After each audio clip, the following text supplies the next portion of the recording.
Hey traders, Nick Shaheen here looking at Bank of America. BAC is the ticker.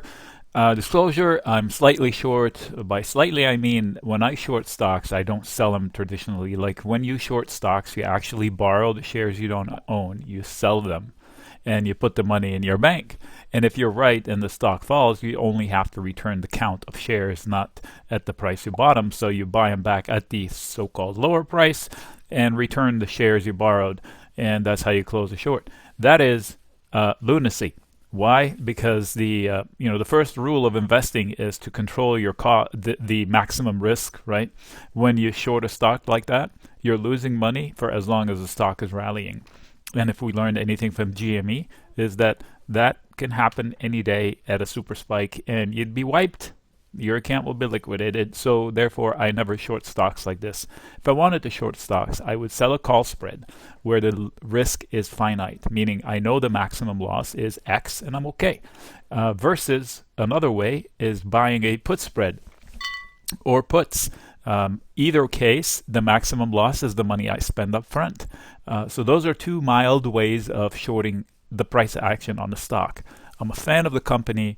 It did right in 2008. It saved a few banks by the government forced it to do that. So anyway, long story short, I have nothing against the company itself. Fundamentally, in absolute terms, it's cheap if you compare PEs to other company PEs, but relative to itself, it's twice as expensive as it was just last year or the year before that, actually. So from that perspective, I don't like the way it's at, where it's at. Let's start with the daily chart. I disclosed my position because I own a put and it's profitable and it's my second go around at it, and I picked another fight for it similarly. So as I did the first time. So from a trading perspective, you can see that the bulls are in complete control, but which is weird because the stock price went ballistic and the income statement did not. In fact, the income statement is going down. So there's a disconnect between the actual enthusiasm for the stock and the actual delivery of the results. Maybe it's they're chasing a dividend, but it's only 1.6. For that, you can buy the TNX, the 10-year U.S. bond, and that would pay you just as much. So, and it's part of the conversation. They have been rallying on a rally in yields.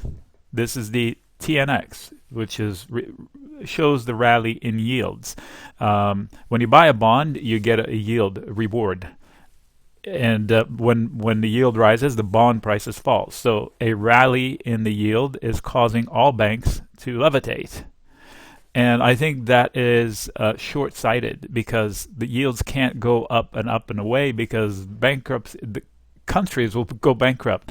There's so much debt out there that we can't afford that to happen. Plus, there's another dynamic, which is TINA. There is no alternative effect, which basically the U.S. bond is the only major bond that actually pays a reward of 1.6 for, say, on the 10-year. Overseas, it's negative yields. You've heard that. Which means if you buy a bond in Germany, probably you have to pay money on top of it. So you lend the country money and then you actually pay them to come pick it up. It's like gas money. In the U.S., there's still a 1.6. So if anybody needs to park money in bonds, the U.S. is it. There's no other alternative to it, and that's the acronym TINA. So bids in the bond prices should come back, the TLT.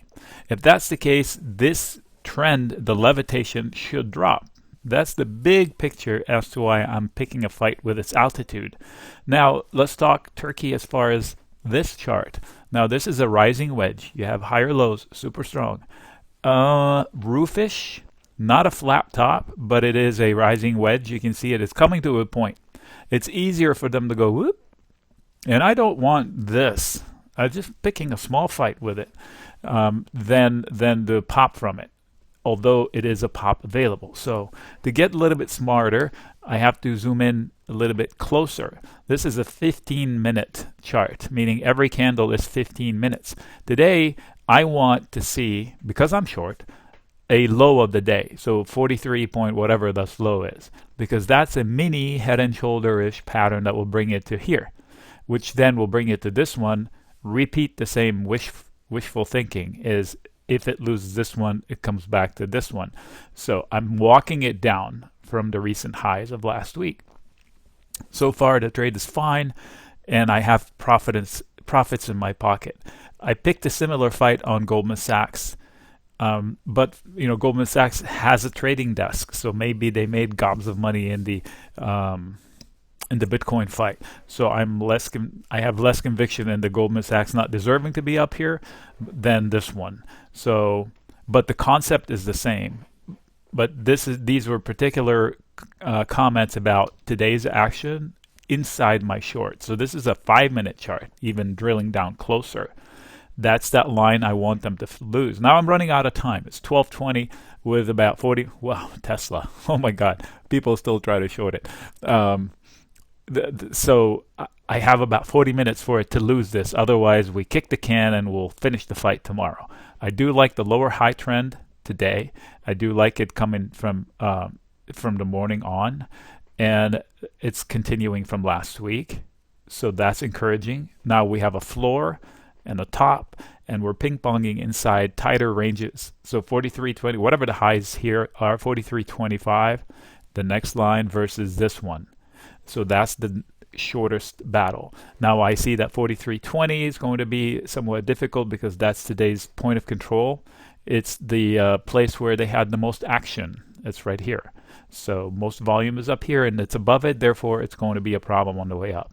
These are short-term comments. Longer term, this won't matter. This is, if I go back to 30-minute candles, it's starting to look like that rising wedge we talked about. If I go to 60-minute, there we go. That's the wall that I've been fighting. Whoa, what is this? Okay, interesting candle right there. What is that value? The high was 43.25. Nice round number. So draw a line and follow it. Look, 43.25. It's the place to be. So 43.25 minus versus the one I just mentioned, that the low of the day, 43-ish. So that's the tight battle inside of a really tight battle on the daily chart. Remember the rising wedge? This is a tight battle. It's going from into a fine point almost. If you draw a line this way, do I have lines? Okay, so the lines was the opportunity breakout was here, and that was my target. And we are right now exactly at the upside target that I had back here.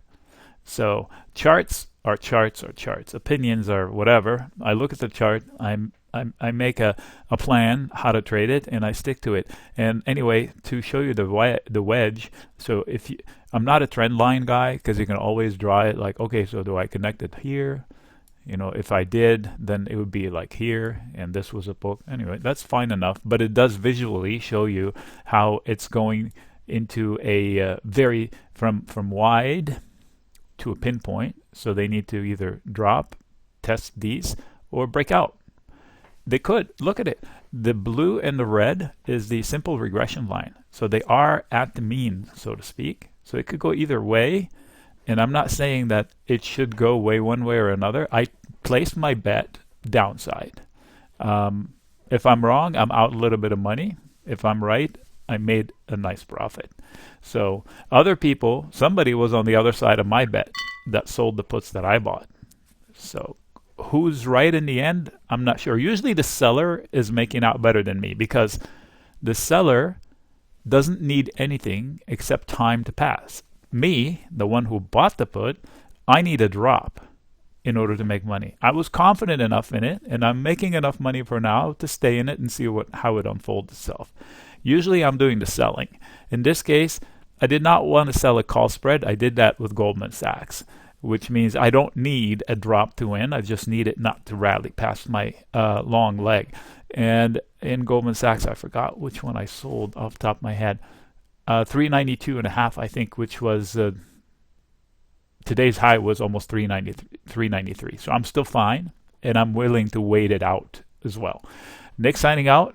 Hopefully that helps a little bit. Agnostic opinion as to what actually is going on, except for the fact that I took a position on a chart that I saw some over exuberance.